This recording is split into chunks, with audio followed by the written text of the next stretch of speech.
राम राम भाई, प्यारे भाइयों, कैसे हैं आप? कैसे चल रही है आपकी पढ़ाई? आई होप आप सब ठीक होंगे। आप सब ने अभी तक जितनी सीरीज दी हमने सब पढ़ी होगी। अब चलते हैं आज next chapter which is heredity. What do you mean bye heredity बच्चों? हेरिडिटी का मतलब समझते क्या है आप? सोचिए, लगाइए दिमाग। What do you mean bye heredity? Heredity वो चीज है जो आप अपने पेरेंट्स से लेते हैं। कोई कैरेक्टर आप जब छोटे रहे होंगे या आपके कोई छोटा भाई बहन होगा तो आपको क्या बोलते होंगे कि इसकी नाक तो अपने पापा पे गई है, इसके बाल अपनी मम्मी पे गए हैं, इसकी जो आईज है ये दादी पे गई हैं, और इसके जो स्माइल है वो दादाजी पे गई है। ऐसे ही सुना होगा आपने कि ये ऐसा दिखता है, ऐसा बोलता है, इसकी तरह करता है। दैट कि ये उसकी तरह है, दैट इज कॉल्ड हेरिडिटी। क्या कहते हैं उसको?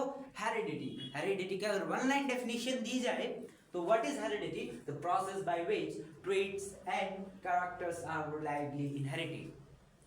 इस लाइन का मतलब क्या है, इसको समझो कि हेरिडिटी क्या है, जिससे क्या है ट्रेट्स, ऐसी प्रोसेस है जिससे क्या है आपके जो ट्रेट्स हैं, क्या है ट्रेट्स? ट्रेट्स क्या? वही आंख का कलर, बालों का कलर, हेयर स्टाइल, बोलने का तरीका, and characteristic. Characteristic what do you mean bye characteristic?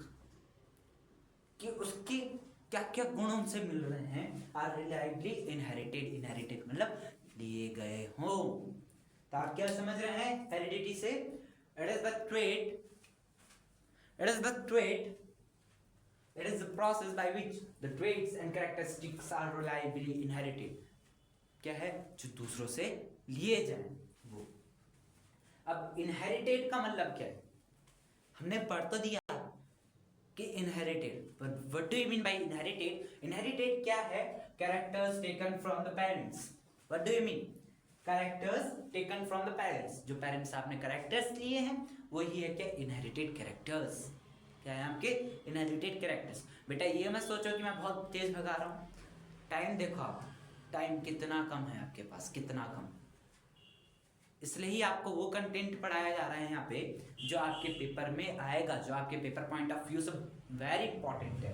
तो समझो, the process by which traits and characters are reliably inherited, that is called the heredity. जो नेक्स्ट पार्ट है आपका इसमें इवोल्यूशन का, ये वाला, ये इवोल्यूशन आपका आ ही नहीं रहा है, तो इसको मारो गोली। और अभी किस पे बात करेंगे हम? पूरा फोकस हमारा है हेरिडिटी पे। हेरिडिटी क्या है भाई? कि मेरी नाक मम्मी जैसी है, दांत पापा जैसे है, हंसता मैं दादाजी जैसा, बस यही आपका क्या? हेरिडिटी। हेरिडिटी में नेक्स्ट चीज पे चलते हैं हम। एक फेमस साइंटिस्ट है हमारे, बहुत बड़े साइंटिस्ट, जिनका नाम है सर जॉर्ज मेंडल। क्या नाम बोला? Sir George Mendel. George Mendel का काम क्या है? क्यों है इनका नाम?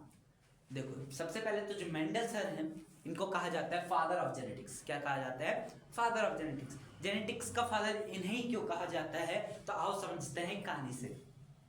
किससे? कहानी से। जो जॉर्ज मेंडल थे ये आए आपके, और ये क्या करते हैं, अपने खेत में घूम रहे रहते हैं और खेत में देखते हैं, अरे ये मटर का पौधा, इस मटर के पौधे में कोई बहुत बड़े, कोई बहुत छोटे, किसी के बीज पीले रंग के, किसी के बीज हरे रंग के, किसी का पॉड का शेप जो है इरेगुलर था, कोई बिल्कुल रेगुलर शेप के, कोई क्या है, किसके फ्लावर वाइट कलर के आ रहे हैं किसी पी प्लांट में, किसी में क्या आ रहे हैं पर्पल कलर के आ रहे हैं। तो इतना सब उसका दिमाग में चला कि यार ये पी प्लांट ऐसा कर क्यों रहा है, ये हो क्या रहा है इसके साथ, कहीं पे ये कुछ है, कहीं पे ये कुछ है। तो अब क्या क्या तो वो जाते हैं, क्योंकि वो साइंटिस्ट थे तो उन्हें चुल मचती है कि हाँ भाई 2025-26 के बच्चे आएंगे, उनको पढ़ाना है, उनका दिमाग खाना नहीं, उन्हें चुल मचती है कि ऐसा हो क्यों रहा है। तो इसके लिए अपने गार्डन पी प्लांट को चुनते हैं। कौन से प्लांट को? पी प्लांट को। बेटा पी प्लांट का नाम क्या बोलते हैं साइंटिफिक नेम? Pisum sativum. इसके नीचे अंडरलाइन क्यों की है? कर देना बेटा, मार्क्स मिलेंगे इसके। क्या है? कर देना, मार्क्स मिलेंगे इसके लाइन करने के। पाइसम सटाइवम, और जो एस होगा ये स्मॉल रखना, ठीक है। तो पाइसम सटाइवम पे करते हैं कि ये ऐसा डिफरेंस शो क्यों कर रहा है, अलग अलग प्लांट अलग अलग तरीके की क्यों आ रहे हैं। तो किसको चुनता है? पी प्लांट को। अब आपके क्वेश्चन आता है बोर्ड्स में कि मेंडल जो है आपका पी प्लांट को ही क्यों चुनते हैं, कोई और प्लांट क्यों नहीं? सोचो। पी प्लांट को इसलिए चुना जाता है बेटा, पी प्लांट एक तो शॉर्ट ड्यूरेशन, 2 से 3 महीने में पक्के तैयार हो जाता है। कौन? Pea plant. ठीक है। नेक्स्ट चीज क्या है? Easy to find. घर के अगल बगल में ऐसे भी होता है, हम लोग लगाते हैं मटर। ठीक है। नेक्स्ट इज क्या है? तीसरा character, easy to see variation, क्योंकि उसमें भाई 14 वेरिएशन थे। किसमें? पी प्लांट में 14 वेरिएशन। सोचिए 14 वेरिएशंस देख रहे थे आप, और आपके पास में भी ग्रो हो रहा है, आपको जल्दी मिल भी जा रहा है उसका रिजल्ट। तो इसलिए ही जॉर्ज मेंडल सर थे, उन्होंने क्या किया? पी प्लांट पे स्टडी की। नेक्स्ट क्या आता है? आपके कुछ टर्म्स लिखी हुई हैं, जो टर्म्स डायरेक्टली पूछी जाती है आपके बोर्ड एग्जाम में, या हो सकता है आपको एमसीक्यूज में पूछा जाए, उसकी डेफिनेशन दी जाए, और इज कॉल्ड क्या। तो आपको फाइंड करना हो तो सबसे पहले चलता है जीन। अगर नहीं भी आई यार, आपने जेनेटिक्स में कहीं पे भी लिख दिया ना ये 3-4 टर्म, आपको मार्क्स उसके मिलेंगे, यार आपको मार्क्स मिलेंगे। तो सबसे पहली टर्म है gene. What do you mean by gene? Characters. Genes क्या है? कैरेक्टर्स। जो भी कैरेक्टर्स है आपके डीएनए के अंदर जीन के फॉर्म में स्टोर हो जाते हैं। किसके फॉर्म में? जीन के फॉर्म में। और ये जीन करता क्या है? ये इस कैरेक्टर को आगे लेके जाता है। सोचिए किसी की फादर जो है वो टॉल है, मदर भी टॉल है, तो बच्चा भी क्या ऐसा होगा? टॉल होता है, शॉर्ट नहीं होता है। यही रीजन है, क्योंकि ये जीन क्या करता है? उसको कैरी करता है। किसको? टॉलनेस को। इसलिए टॉल शॉर्ट के बीच का डिफरेंस फाइंड करने के लिए हम क्या यूज करते हैं? कैरेक्टर्स। कौन से कैरेक्टर्स? जीन की मदद से। किसकी मदद से? जीन की मदद से। नेक्स्ट आता है हमारा फेनोटाइप। फेनोटाइप का मतलब होता क्या है? कि आप कैसे दिख रहे हो, कैसे हो आप, सुंदर हो, प्यारे हो, नटखट हो, वो सारा जो आपका दिखेगा एक्सटर्नल जितना भी है वो क्या है? आपका फेनोटाइप है। फेनोटाइप का मतलब क्या? External character which we see. External characters which we see, जो हम देख सकते हैं वही क्या हमारा फिनोटाइप है। What do you mean bye genotype? Now what do you mean bye genotype? बेटा जीनोटाइप का मतलब जो होता है जेनेटिक कॉन्स्टिट्यूएंट। हो सकता है वो टॉलनेस का पार्ट। सपोज अज्यूम करो कि आपकी मदर जो है शॉर्ट हाइटेड है, फादर टॉल हाइटेड है, आपकी एक हाइट होती है मिड रेंज पे। कैसे? क्योंकि टॉल कैरेक्टर पिताजी का तो आ गया आप पे, माता जी का शॉर्ट कैरेक्टर आ गया, अब एक टॉल एक शॉर्ट, तो आप थोड़ा मिलजुल के हुई। पर अभी हम पी प्लांट में पढ़ेंगे भाई कि जब टॉल और शॉर्ट मिलता है तो क्या होता है? टॉल। अब ये पी प्लांट में अलग था, आगे बढ़ते हैं, समझते हैं कि ये ऐसा क्यों हो रहा है, ह्यूमन में ऐसा ऊपर नीचे, प्लांट में ऐसा। तो आगे बढ़ते हैं। हाँ तो बच्चों अब हम मेंडल जी का किनका? मेंडल जी के कुछ लॉज पढ़ेंगे जो उन्होंने दिए। किसके लिए? प्लांट के लिए दिए। प्लांट के लिए क्या? जेनेटिक्स के लिए दिए। तो इसमें सबसे पहला लॉ आता है आपका law of dominance. What do you mean by law of dominance? कि कोई चीज आपको डोमिनेंट कर रही है, कोई कैरेक्टर आपको डोमिनेंट कर रहा है। क्या कर रहा है? आपको डोमिनेंट कर रहा है। समझो क्या है। मेंडल जी ने एक पी प्लांट लिया, 2 पी प्लांट नहीं, एक नहीं सॉरी 2 पी प्लांट लिए, और 2 पी प्लांट कैसा? एक का कैरेक्टर जो था, एक जो था वो टॉल पी प्लांट था, और एक जो था बिल्कुल ड्वार्फ पी प्लांट, प्योरली कैसा? प्योरली टॉल और प्योरली ड्वार्फ। कैसा? प्योरली टॉल और प्योरली ड्वार्फ। अब क्या किया? अब देखो सिंबल्स कैसे बनाएंगे, आपको सिखाऊंगा मैं कि सिंबल्स कैसे रखना है। टॉल जो है आपका डोमिनेंट कैरेक्टर है। कैसा कैरेक्टर है? डोमिनेंट कैरेक्टर है। तो उस डोमिनेंट कैरेक्टर के हिसाब से हमने टॉल को क्या ले लिया? टॉल को कैपिटल टी से रिप्रेजेंट कर रहे हैं। तो मैंने कहा कोई भी जो लिविंग बीइंग है वो किस में होता है?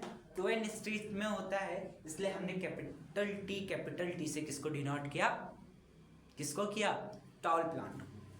और स्मॉल टी से किसको डिनोट किया? ड्वार्फ प्लांट को। इतना देख दिया आपने? Capital T tall plant, small T dwarf plant. अब जैसे हमने इससे पहले किया था ना कि इसके गैमेट्स बनाए थे, अगेन फिर इसके गैमेट्स बनाएंगे। देखो गैमेट्स क्या है? अभी कैपिटल टी है, तो इसको क्या करेंगे? डिफरेंशिएट कर देंगे, एक कैपिटल टी दूसरा कैपिटल टी। और ये जो दूसरा है इसको कैसे करेंगे? स्मॉल टी, इसके क्या बन गए? गैमेट्स बन गए। क्या बन गए? गैमेट्स फॉर्म हो गए। मेंडल जी थोड़ा तेज आदमी है, तो उन्होंने एक डायग्राम दिया हमको जिसका नाम क्या है?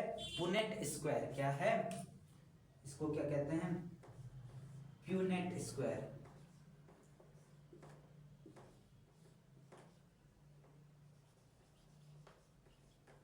क्या नाम दिया? Punnett square. क्या? Punnett square. पुनेट स्क्वायर में होता क्या है कि आपके भी जो भी गैमेट्स है आप उनको लिख लीजिए। लिख दिया हमने कैपिटल टी, इसके वाले गैमेट। अब जो दूसरे ऑर्गेनिज्म के गैमेट्स हैं, जैसे ये है ड्वार्फ प्लांट है, ये टॉल प्लांट है। टॉल प्लांट के हम यहाँ पे लिखे कैपिटल टी। ड्वार्फ प्लांट के हम क्या लिखेंगे? ये रहे स्मॉल टी है गैमेट्स। तो ये स्मॉल टी हमने ऐसे में लिखे, कुछ को हम वर्टिकल में लिखेंगे। वर्टिकल में लिख रहे हैं तो आप एक कैरेक्टर को वर्टिकल में लिखेंगे, हॉरिजॉन्टल में लिखेंगे तो इसी कैरेक्टर को हॉरिजॉन्टल लिखेंगे। ऐसा अलग अलग नहीं करेंगे, एक कैपिटल टी यहाँ लिख दिया, एक यहाँ लिख दिया, नहीं, गलत हो जाएगा आपका। तो कैसे कि टॉल कैरेक्टर है तो टॉल हमने यहाँ लिख दिया, ड्वार्फ है तो स्मॉल टी हमने यहाँ लगा दी। अब देखो होता क्या है, कैपिटल टी, स्मॉल टी। अब इसको क्रॉस कराओ। कैसे? आप पहले बक्से में जाइए। पहले बक्से में क्या देखेंगे आप कि ये कैपिटल टी है, इससे ये कैपिटल टी है। पहले बक्से में ये वाला है, स्मॉल टी है तो ये स्मॉल टी है। तो पहला कैरेक्टर क्या आया आपका? Capital T small T. क्या आया? Capital T small T. क्या आया बच्चों? Capital T small T. इस ये छोड़ दीजिए, ये भूल जाएगी, ये वाला ये भूल जाइए इस टाइप, ठीक है। ये वाले लाइन में देखिए तो क्या आया? कैपिटल टी, ये वाला कैपिटल टी। अब यहाँ से देखिए ये नीचे वाली लाइन को भूल जाइए और ये वाला देखिए तो क्या है? Small T. इसलिए यहाँ से ये कैपिटल टी, यहाँ से स्मॉल टी। अब नेक्स्ट वाले में भी यही होगा, ये वाला कैपिटल टी यहाँ, ये वाला स्मॉल टी यहाँ, ये कैपिटल टी यहाँ, ये वाला स्मॉल टी यहाँ, ये वाला यहाँ, ये वाला यहाँ, ठीक है। इस तरीके से आप क्या फॉर्म करेंगे? पुनेट स्क्वायर को फॉर्म करेंगे। क्या?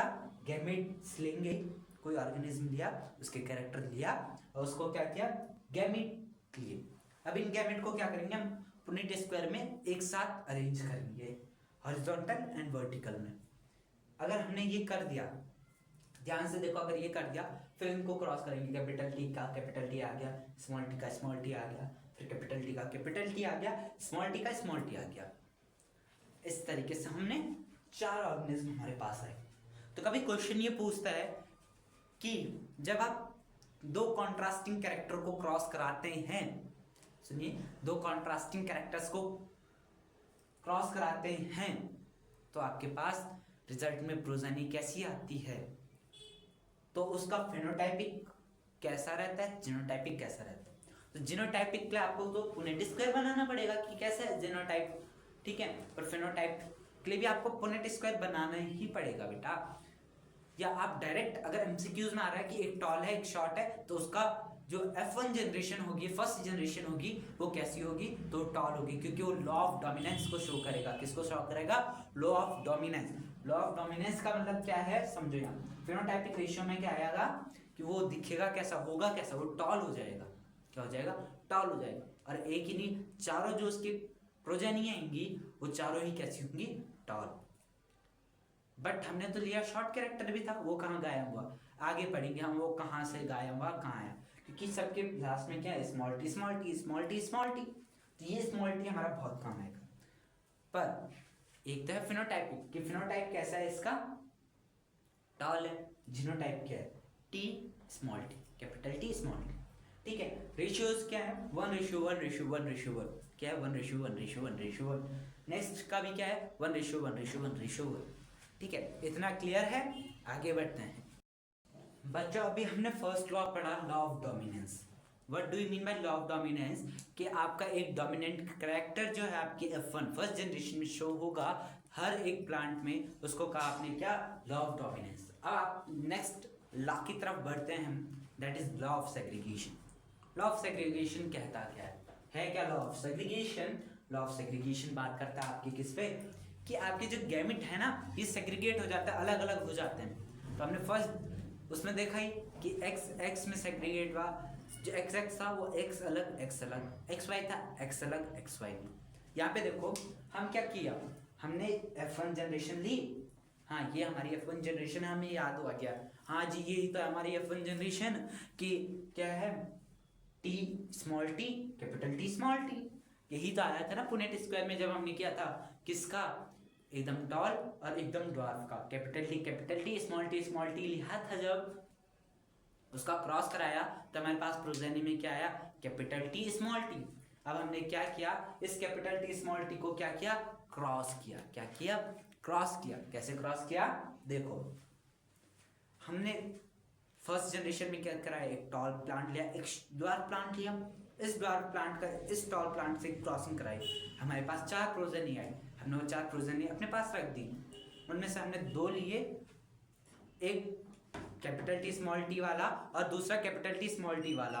ठीक है, जैसे ही हमने ये लिया, जैसे ही हमने क्या किया, ये लिया, तो फिर क्या हुआ, हमने इनकी सेल्फ क्रॉसिंग कराई, capital T small T and capital T small T करा दी, ले लिए। अब हमने इसको क्या किया, फिर इसको गैमेट में सेग्रीगेट किया। तो जो ये लॉ ऑफ सेग्रीगेशन बोलता है ना आपका, यही बोलता है कि आप अपने गैमेट्स को सेग्रीगेट कीजिए, अलग अलग कीजिए। तो कैपिटल टी हमने अलग लिया, गैमेट सेग्रीगेट हुआ, स्मॉल टी अलग। फिर दूसरे में कैपिटल टी अलग हुआ एंड स्मॉल टी अलग हुआ। इसके गैमेट फॉर्मेशन में और लॉ ऑफ सेग्रीगेशन को इसने क्या किया, फॉलो किया। ठीक है, अब इसका पुनेट स्क्वायर में देखेंगे। बच्चों मैंने क्या कहा था, पहले एक ऑर्गेनिज्म का कैसे लेंगे, हॉरिजॉन्टल या वर्टिकल। हमने इसको 1 माना, और इस 1 को हमने क्या, इसके जो गैमेट्स हैं इसको उठा के हमने यहाँ पे रख दिया। देखो यहाँ पे रखा, दिख रहा है, यहाँ पे रखा, ये 1 के हैं, ये क्या है, ये 1 के हैं। और जो हमने क्या है दूसरा वाला लिया, ये वाला, इसका हमने कैसे उठाया, ऐसे में उठा दिया। क्यों, मैंने कहा एक इंडिविजुअल के कैसे होने चाहिए, या तो हॉरिजॉन्टल में हो या तो वर्टिकल में हो, चेंज नहीं होने चाहिए। चेंज होंगे तो उसका पूरा जीनोटाइप फिनोटाइप सब चेंज हो जाएगा। इसलिए हमने इसको ऐसे में लिया कि 1 का हॉरिजॉन्टल में ले लिया और इसका 2 का वर्टिकल में ले लिया।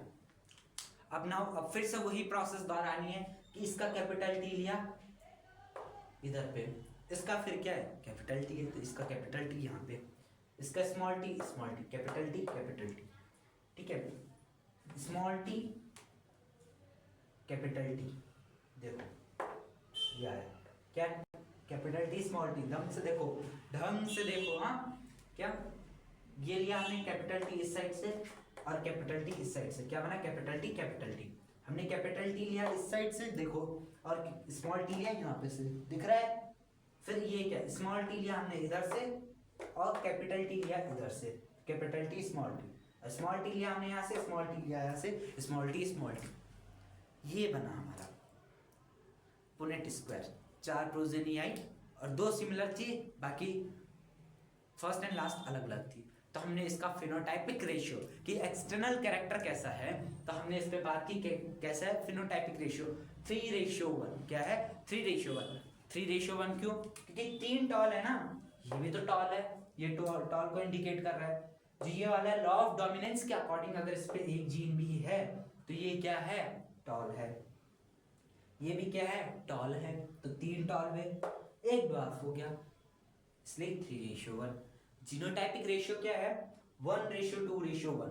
क्यों, 1 देखिए यहाँ, देखिए कैपिटल टी तो एक ही है, इसलिए 1 स्मॉल टी कितना है, 1 है, इसलिए लास्ट में भी 1 आया।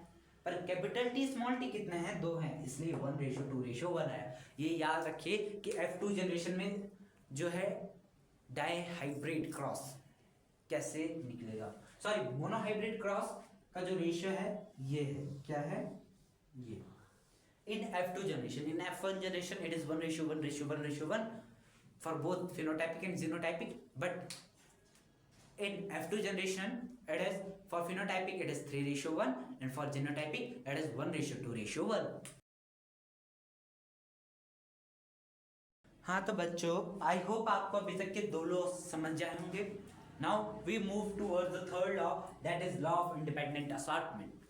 इसका मतलब क्या है कि कोई भी जो जीन है वो किसी के साथ भी जा सकता है, कोई भी जीन जो है वो किसी के साथ भी जा सकता है। अब यहाँ पे अभी तक हमने जो पढ़ा वो पढ़ा मोनोहाइब्रिड क्रॉस में। किसमें पढ़ा? मोनोहाइब्रिड क्रॉस में। अब पढ़ेंगे किसमें? डाईहाइब्रिड क्रॉस में। मोनोहाइब्रिड डाईहाइब्रिड क्या है? मोनोहाइब्रिड मतलब हमने क्या किया था, एक कैरेक्टर को लिया। डाईहाइब्रिड मतलब हम दो कैरेक्टर को लेंगे। जैसे सपोज हमने यहाँ पे लिया round yellow and wrinkled green, दो अलग अलग कैरेक्टर हुए ना। एक तो राउंड हो सकता है या येलो हो सकता है राउंड ग्रीन भी हो। यहाँ पे हमने लिया रिंकल्ड ग्रीन, या हो सकता है रिंकल्ड येलो भी हो। तो हमारे पास क्या है, पॉसिबिलिटीज बढ़ जाती हैं डाईहाइब्रिड क्रॉस में। याद रखें हम किसमें ले रहे हैं, डाईहाइब्रिड क्रॉस में ले रहे हैं। अब समझो आगे हो क्या रहा है। देखो मैंने कहा ना कैपिटल लेटर हम उसके लिए यूज करेंगे जो डोमिनेंट होगा। ये रट लो बेटा, ये रटोगे तो फायदे में रहोगे, नहीं रटोगे तो पेपर में थोड़ा मुश्किल हो सकती है। इसलिए रट लो, ये रटने वाली चीज़ें समझना, बहुत कुछ नहीं है इसमें, बहुत छोटी सी चीज़ है, पर रट लो इसको। तो क्या है, कैपिटल आर यानी राउंड क्या है आपका डोमिनेंट। येलो के लिए कैपिटल वाई का यूज कर रहे हैं, इसका मतलब कैपिटल वाई का यूज किया जा रहा है, तो ये डोमिनेंट कैरेक्टर है। फिर आता है स्मॉल आर, इसका मतलब रिंकल्ड, एंड स्मॉल वाई का मतलब ग्रीन। क्या है, ग्रीन। तो आगे बढ़ते हैं बच्चों। हमने क्या किया कि राउंड येलो सीड था, जिसमें राउंड और येलो सीड आते हैं, उस प्लांट का क्रॉस कराया रिंकल्ड ग्रीन जिसमें सीड आते हैं। अब हमने क्या किया, इसके गैमेट्स लिए। गैमेट कैसे लेंगे भाई, देखो कैपिटल आर कैपिटल, अच्छा ये याद रखना ये 2n ही स्ट्रक्चर है, आप यहाँ पे 4n स्ट्रक्चर नहीं बोलेंगे। ये कैसे स्ट्रक्चर है, 2n है, क्योंकि आपका एक कैरेक्टर क्या है, राउंड के लिए क्या है 2n, एक कैरेक्टर क्या है येलो के लिए क्या है डबल वाई, इसलिए ही आप इसको क्या बोलेंगे, डाईहाइब्रिड क्रॉस बोलेंगे, क्योंकि आप दो कैरेक्टर दे रहे हैं। पर इसका ये मतलब नहीं है इसमें 4n हो जाएंगे, इसका मतलब है कि इसमें भी क्या है 2n ही है, एक कैरेक्टर के लिए क्या है, दो कारण हैं इसके, दो रिप्रेजेंट कर रहे हैं एक कैरेक्टर को। गैमेट यूज किया हमने, गैमेट को जैसे यूज करते हैं इसमें क्या है, हम इसकी गैमेट फॉर्म करेंगे, तो capital R capital Y and capital Y. इसको जब हम गैमेट बनाएं तो एक कैपिटल आर एक कैपिटल वाई, इसकी 4 गैमेट बनेंगे। 4 क्यों, इसका एक गैमेट, इसका एक गैमेट, इसका एक गैमेट एंड इसका एक गैमेट, 4 गैमेट बनी। पर चारों ही तो सेम है, तो हम क्यों 4 बनाएं, क्यों 4 बनाने की मेहनत करें, हमने डायरेक्ट एक लिख दिया capital R capital Y. Next similar situation यहाँ होगी तो हमने सीधे लिख दिया स्मॉल आर स्मॉल वाई। ठीक है, क्या लिखा, capital R capital Y, small R small Y. ठीक है, इतना लिख दिया आपने, वेरी गुड। अब क्या करेंगे, हम इसके F1 जनरेशन का क्रॉस कराएंगे, इसका फर्स्ट क्रॉस कराएंगे। कैसे कराएंगे क्रॉस का, पुनः स्क्वायर देख लो, जल्दी से देख सकते हो, capital R capital Y small R small Y small R small Y. यहाँ से ये वाला कैरेक्टर आ गया, यहाँ से ये वाला कैरेक्टर आ गया, यहाँ से ये वाला, यहाँ से ये वाला। देखो सब समझा रखा है, डायग्राम को देखो। अब F2 जनरेशन कैसे बनेगी, वहां पे इंडिपेंडेंट असॉर्टमेंट होगा।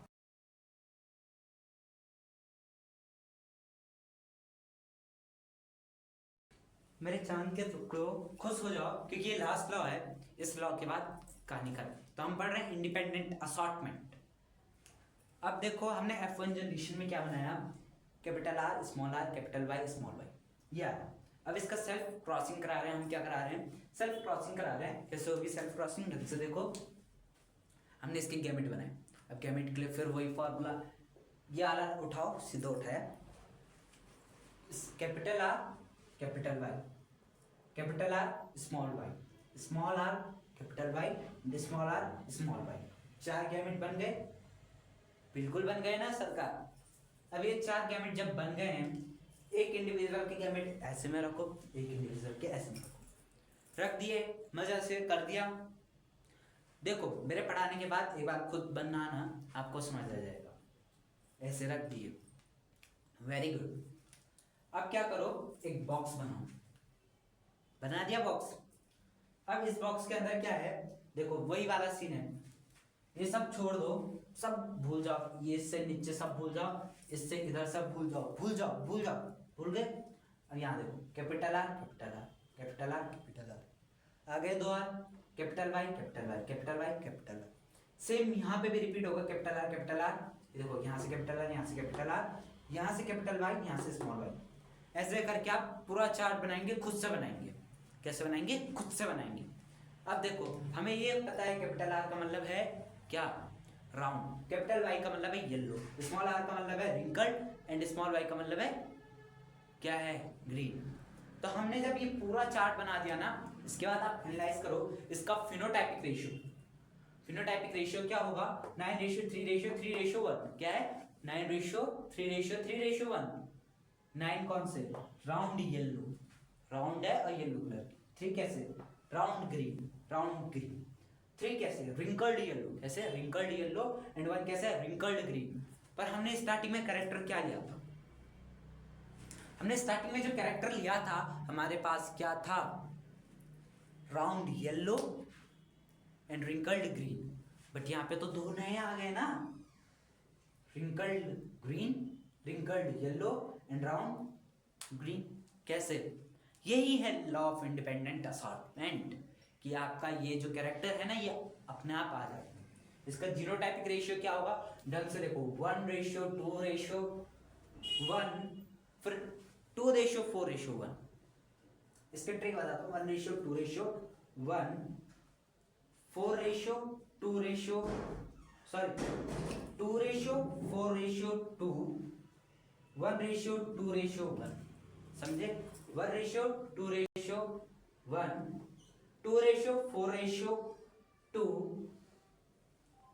1:2:1। ये आपका genotypic ratio. Phenotypic ratio 9:3:3:1। I hope आपको अभी तक सब अच्छा लगा होगा। लास्ट में हम पढ़ेंगे मेंडल के ड्रॉबैक्स क्या थे, क्यों लोगों ने इसको माना नहीं। देखो बेटा, जिस टाइम पे मेंडल सरकार कर रही थी ना इसको, उस टाइम पे लोगों को लगा यार मैथ से बायो कौन पढ़ता है, क्या है ये, तो इसलिए इसका पहला ड्रॉबैक। अब वहाँ पे उस टाइम जीन्स का इतना नॉलेज नहीं था हम लोगों को कि कोई ऐसा कैरेक्टर होता है जिसके थ्रू हम अपनी बात को रख सकते हैं, हम अपने कैरेक्टर पेरेंट्स से सिमिलर कर सकते हैं। बट जैसे ही मेंडल साहब ने ये प्रूव किया, इसके कुछ टाइम बाद और लोग आए और इसको प्रूव करके गए कि ये बिल्कुल सही है। तो आई होप आप सबको अच्छा लगा हो। हाँ तो भाई लोगों, अब नेक्स्ट पार्ट बोलते हैं हम इसका, that is the crossing. What about the crossing? कैसे आप फॉर्म हुए, कैसे आपकी बहन फॉर्म हुई, आपका भाई फॉर्म हुआ। इस तरीके से हम पढ़ेंगे क्या? क्रॉसिंग। किस चीज़ के लिए? स्पेसिफिक सेक्स डिटर्मिनेशन के लिए। क्या कैसे वाई ये गर्ल में डिफ्रेंशिएट हुए अपने माता पिता के थ्रू। ये आपके पिताजी का सिंबल देख लीजिए, ठीक है। लिखते हैं एक्स वाई। क्या लिखते हैं? X Y. क्या है? 2 क्रोमोसोम है इसमें, एक्स एंड वाई क्रोमोसोम। कौन से हैं? X and Y chromosome. Next आपकी माताजी देखिए, आपकी माताजी के लिए है एक सर्किल है, उसके नीचे plus sign, female. And what do you chromosomes क्या हैं? आपके क्रोमोसोम्स हैं एक्स एक्स क्रोमोसोम। कौन से हैं? X x chromosome. अब ये तो हमने लिख दिया कि पिताजी एक्स वाई है, माताजी एक्स एक्स है। अब आगे क्या भैया? तो आगे देखो हम क्या करेंगे? गैमेट्स फॉर्म करेंगे। गैमेट कैसे फॉर्म करेंगे आप देखिए। आप क्या करेंगे? जो ये 2 कैरेक्टर है ना, इसको स्प्लिट कर देंगे। क्या कर देंगे? स्प्लिट। आप डिप्लॉयड है, आपका जो स्ट्रक्चर आता है ह्यूमन बॉडी का, ये कैसा आता है बेटा? 2n आता है, इसलिए आपके एक्स एक्स है। क्या है? X X X Y. इसलिए ये कैसा ह्यूमन बॉडी होती है? डिप्लॉयड। बट जो गैमेट होते हैं आपकी बॉडी में, स्पर्म या ओवा, वो कैसे होता है? n होते हैं। कैसे होते हैं? n होते हैं। इसलिए ये क्या होता है? टूट जाता है। इसलिए ये x गैमेट क्या बन गए? x from mother and x y from father. क्या बने? x from mother and x y from father. अब ये गैमेट क्या करेंगे? आपस में क्रॉस करते हैं और पॉसिबिलिटीज इसमें से कुछ भी हो सकती हैं। क्या हो सकती हैं? पॉसिबिलिटीज कुछ भी हो सकती हैं। देखिए सपोज मदर का x है ये और फादर से भी x आया, तो क्या बनी? डॉटर। क्या बनी? डॉटर बनी। क्या मदर, ढंग से देखिए, मदर का x आया, फादर का भी x आया, क्या बनी? डॉटर। सपोज मदर का x आया, ये वाला x आया, ये वाला x आया और फादर से y आया, तो आपका क्या बनेगा? सन। x आते हैं अगर तो डॉटर बनेगी, एक्स वाई आएगा अगर तो सन बनेगा। नेक्स्ट में भी क्या है, मदर का एक्स फादर का एक्स मिलके क्या बनाएगा, डॉटर। मदर का एक्स फादर का वाई मिलके क्या बनाएगा, सन। फिर मदर का ये वाला एक्स और फादर का ये वाला एक्स मिलके क्या बनाएगा, डॉटर। एंड मदर का ये वाला एक्स और फादर का ये वाला वाई क्या बनाएगा, सन। तो रिस्पॉन्सिबल कौन है सेक्स डिटर्मिनेशन तरीके से भी चाइल्ड में, फादर का ये वाई। ये वाई जो है यही डिटरमाइन करेगा, क्योंकि मदर पे तो खाली क्या है, एक्स एक्स है, और फादर पे क्या है, वाई भी है। यही वाई डिसाइड करेगा कि आप मेल होंगे कि फीमेल होंगे। अगर ये वाई आता है तो आप मेल होंगे, अगर ये वाई फादर से नहीं आता है, एक्स आता है, तो आप क्या होंगे, डॉटर होंगे। तो आई होप आप सबको अच्छा लगा हो। Thank you so much guys.